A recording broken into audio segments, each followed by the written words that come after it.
صدیق کی بیٹی صدیقہ کی گواہی بھی رب نے قرآن میں دی۔ یہ تو وہ گھرانہ ہے،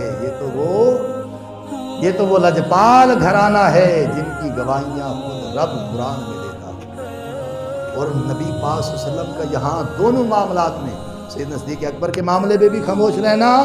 اور سیدہ کائنات سیدہ عائشہ صدیقہ رضی اللہ عنہا کے معاملے میں بھی خاموش رہنا، یہ اتنی بڑی حکمت تھی کہ میں بولا تو ہو سکتا ہے ابو جہل کہہ دے کہ یار تھا اس لیے بول پڑے، میں بولا تو کوئی کہہ سکتا ہے کہ بیوی تھی اس لیے بول پڑے، میں چپ ہوں اور کائنات سنے گی اور دیکھے گی کہ لب میرے ہوں گے، حکم رب کا ہوگا، گواہی فرشتے لے کے آئے گا، اور پھر کائنات میں یہ حقیقت آشکار ہو جائے گی کہ صدیق اور صدیقہ سے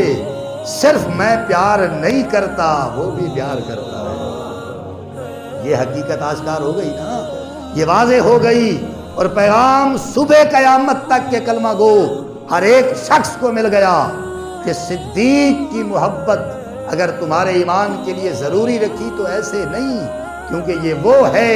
جس سے صرف رب کا محبوب ہی نہیں خود رب بھی بڑا پیار کرتا ہے، اور صرف صدیق سے نہیں، صدیق کے سارے گھرانے سے رب پیار کرتا ہے۔ تو سیدنا صدیق اکبر رضی اللہ تعالیٰ عنہ کی ذات، وہ ذات ہے خدا کی عزت کی قسم۔ حضور علیہ السلام کے معاملے میں صدیق جب بھی بات آتی، ختم نبوت کا معاملہ ہو، تحفظ نبوت سے رسالت کا معاملہ ہو،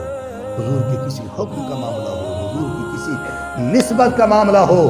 سرکار کی کسی بات کا معاملہ ہو، سب سے پہلے جس نے سر جھکایا وہ سیدنا صدیق اکبر تھے۔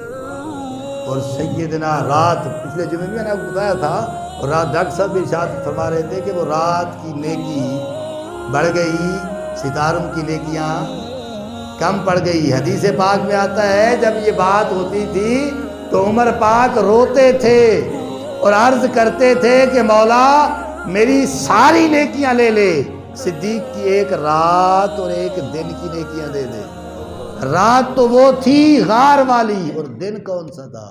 جب حضور کا وصال ہوا، بڑے بڑے ڈگمگا گئے۔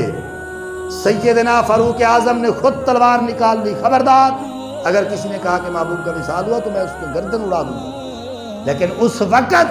اس دن پوری امت کو جس نے سنبھالا دیا اسے کچھ اور نہیں صدیق اکبر کہتے۔ تو صدیق اکبر کی اس دن کی نیکی، سیدنا فاروق اعظم کہتے ہیں کہ اس دن کی نیکی مل جائے تو ساری زندگی کی نیکیاں اس نیکی کے سر پہ وار کے پھینک دوں، گھول کے رکھ دوں کہ سب نیکیاں چلی جائیں یہ نیکی۔ اور پھر خدا کی عزت کی قسم میرے مصطفیٰ کے بعد مصطفیٰ کے احکام کو، مصطفیٰ کی عزت و ناموس کو جس طرح سیدنا صدیق اکبر نے سنبھالا ہے، قیامت تک کوئی مائی کا لال سنبھال نہیں سکتا ایسے۔ اور صدیق اکبر جب بھی آئے مدعیان نبوت، جھوٹے نبوت والے آئے تو سیدنا صدیق اکبر نے کسی کو کوئی رعایت نہیں دی، کسی کے بارے میں نرم لہجہ نہیں رکھا، فرمایا ایک ایک، جس طرح وہ محبوب نے فرمایا تھا۔ ایک شخص آیا حضور کی بارگاہ میں، حضور مسواک فرما رہے تھے، ہاتھ میں مسواک تھا، اس نے کہا جی معاذ اللہ میں بھی نبی ہوں اور مجھے بھی ایک علاقے کا نبی بنایا گیا ہے۔ حضور نے فرمایا تو علاقے کی بات کرتا ہے، رب نے مجھے خاتم النبیین بنا کے بھیجا ہے، میں تجھے یہ لکڑی کے مسواک کا ٹکڑا نہ دوں تو نبوت کی بات کرتا ہے، تو علاقے کی بات کرتا ہے، میں تجھے ایک چھلکا تک نہ دوں۔ اور فرمایا کائنات میں حضور کی گواہی، اب یہ سنیں ذہن میں آ گئی، کائنات میں اتنے مٹی کے ذرے نہیں، اس تعداد سے بڑھ کر میں گواہی دیتا ہوں کہ میں رب کا آخری نبی ہوں۔ پھر یہاں ایک اور عاشق بھی بولا ہے، حضور نے گواہی دی کہ کائنات کے مٹی کے ذروں کے برابر میں گواہی دیتا ہوں۔ یہاں پھر جب یہ بات سیدی اعلیٰ حضرت تک پہنچی تو آپ پھر شروع ہوئے، آپ کا اپنا انداز ہے، فرمایا کائنات کے سارے مٹی کے ذرے، آسمان کے سارے ستارے، ہواؤں کی ساری فضائیں، کائنات میں جو کچھ ہے اس سے بڑھ کر یہ احمد رضا گواہی دیتا ہے کہ آپ اللہ کے آخری نبی ہیں۔